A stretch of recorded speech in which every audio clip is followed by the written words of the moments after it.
Perkenalkan, nama lengkap saya Yosifa Dortiana Lima. Sekarang saya berada di semester 5 Program Studi Pendidikan Fisika, Fakultas Keguruan dan Ilmu Pendidikan Universitas Flores. Hari ini saya membawakan materi tentang karakteristik gelombang mekanik. A. Definisi dan klasifikasi gelombang. Gelombang adalah getaran yang merambat.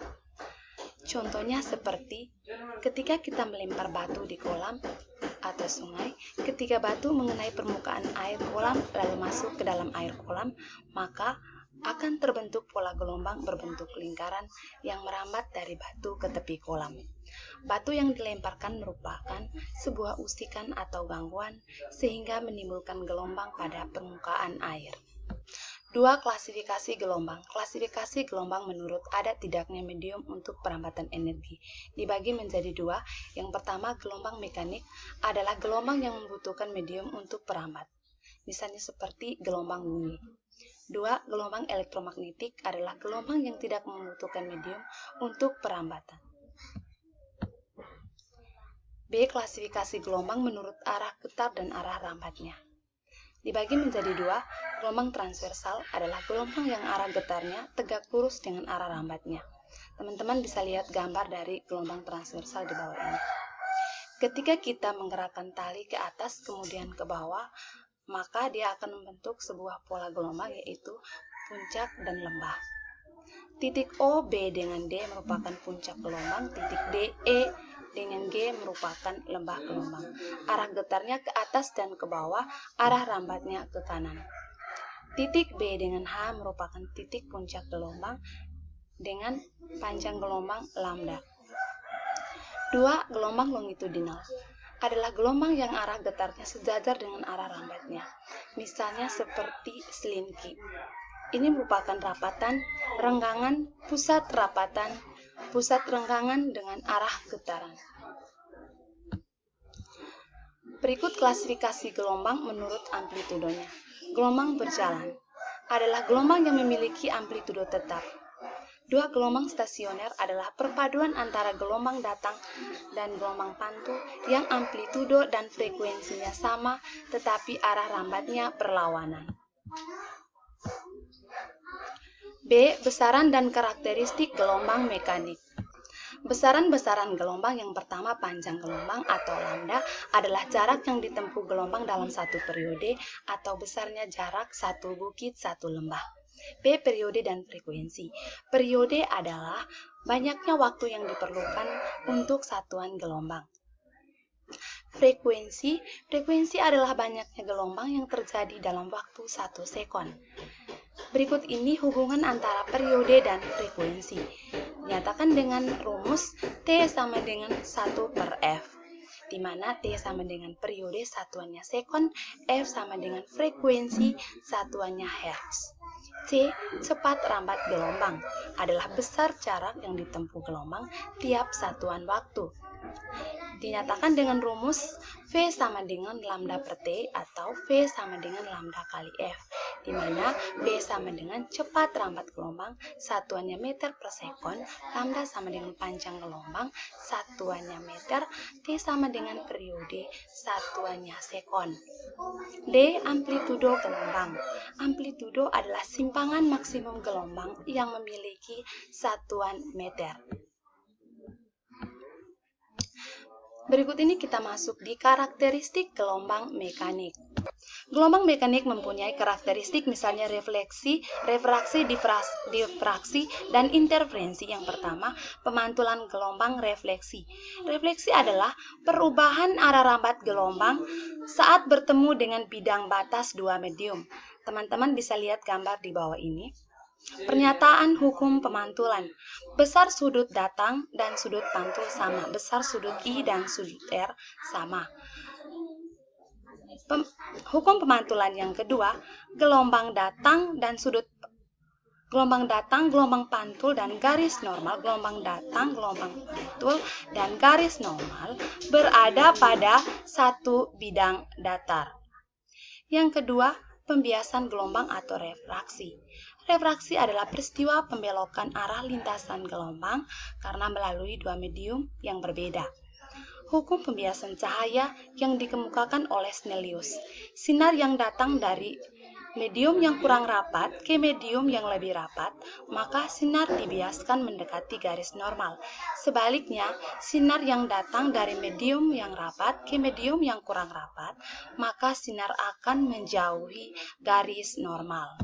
Hal ini terjadi pada sedotan yang dimasukkan ke dalam gelas yang berisi air putih. Cahaya yang berasal dari medium renggang atau udara ke medium yang lebih rapat atau air, sehingga akan mendekati garis tegak lurus bidang gelas. Itulah sebabnya mengapa sedotan terlihat patah jika dimasukkan ke dalam gelas yang berisi air. Berikut ini kita masuk di persamaan pembiasan dapat diperoleh dari prinsip Huygens.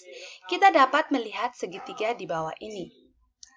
Ini segitiga ADC, segitiga ADB.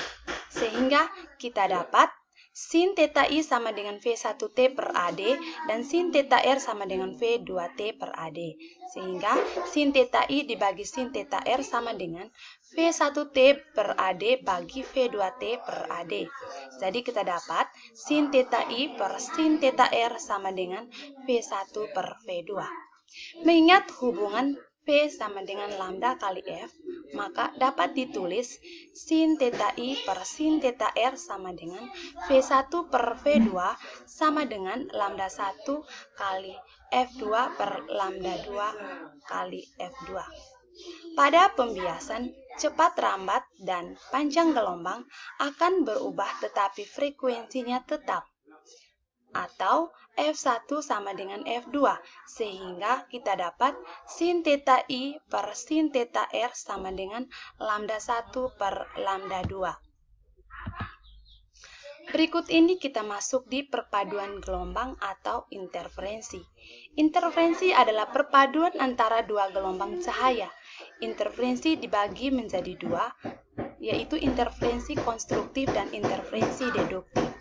Interferensi konstruktif, apabila puncak gelombang bertemu dengan puncak gelombang lainnya, maka interferensi akan saling membangun atau yang disebut interferensi konstruktif.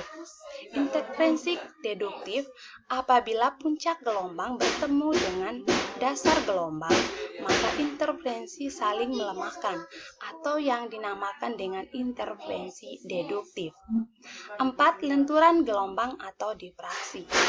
Difraksi adalah pelenturan gelombang pada saat melalui celah sempit.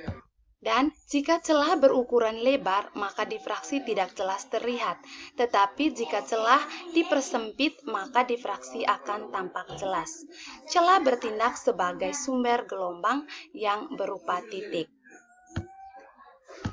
Berikut ini kita masuk di polarisasi gelombang.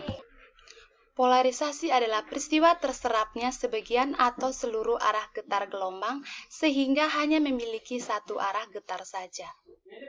Polarisasi dapat disebabkan karena beberapa peristiwa, yaitu pemantulan, dan pembiasan, dan absorpsi selektif. A. Polarisasi karena pemantulan. Polarisasi karena pemantulan terjadi ketika suatu sinar yang tidak terpolarisasi datang pada cermin datar, kemudian dipantulkan sehingga terjadi sinar pantul yang terpolarisasi. Yang kedua, polarisasi karena pemantulan dan pembiasan. Polarisasi karena pemantulan dan pembiasan terjadi ketika sinar datang dari medium dengan indeks N1 ke medium dengan indeks N2, sehingga sinar akan dipantulkan dan dibiaskan. Jika sudut datang I menghasilkan sudut datang R yang tegak lurus dengan sinar pantul, akan dihasilkan cahaya terpolarisasi sempurna. C. Polarisasi karena absorpsi selektif. Teman-teman bisa perhatikan gambar ini. Seberkas sinar dilewatkan pada dua polaroid, yaitu polarisator dan analisator. Polarisator berfungsi untuk melewatkan sinar terpolarisasi dengan arah getar sesuai dengan sumbu P1. Jadi selektif polaroid adalah suatu bahan yang dapat menyerap arah bidang getar gelombang cahaya dan hanya melewatkan salah satu bidang getar. Polaroid banyak digunakan dalam kehidupan sehari-hari, antara lain pada kamera. Pada saat mengambil foto benda yang silau, maka perlu ada Polaroid supaya benda yang difoto fokus dan jelas hasilnya. Berikut ini kita masuk di contoh soal. Contoh soal nomor 1. Sebuah sumber getar bergetar dengan frekuensi 90 Hz. Jika panjang gelombang yang terpancar 7 meter, tentukan cepat rambat gelombang tersebut. Diketahui F sama dengan 90 Hz, lambda sama dengan 7 meter. Ditanya cepat rambat gelombang. Jawab, V sama dengan lambda kali F. Jadi hasilnya 630 meter per sekon. Nomor 2, teman-teman bisa lihat di contoh soal. Dalam sebuah eksperimen untuk menentukan kecepatan cahaya di dalam fiber optik, seorang siswa melewatkan seberkas cahaya ke dalam fiber optik dengan sudut datang 30 derajat. Kemudian siswa tersebut mencatat sudut bias yang terjadi di dalam fiber optik ternyata besarnya 22 derajat. Jika kecepatan cahaya di udara 3 kali 10 pangkat 8 meter per sekon, maka tentukan kecepatan cahaya di dalam fiber optik. Diketahui θ I sama dengan 30 derajat, θ R sama dengan 22 derajat. V1 sama dengan 3 kali 10 pangkat 8 meter per sekon. Jawab. Ditanya V2, jawab sin θ I per sin θ R sama dengan V1 per V2. Ini adalah rumusnya. Jadi V2 sama dengan V1 kali sin θ I per sin θ R.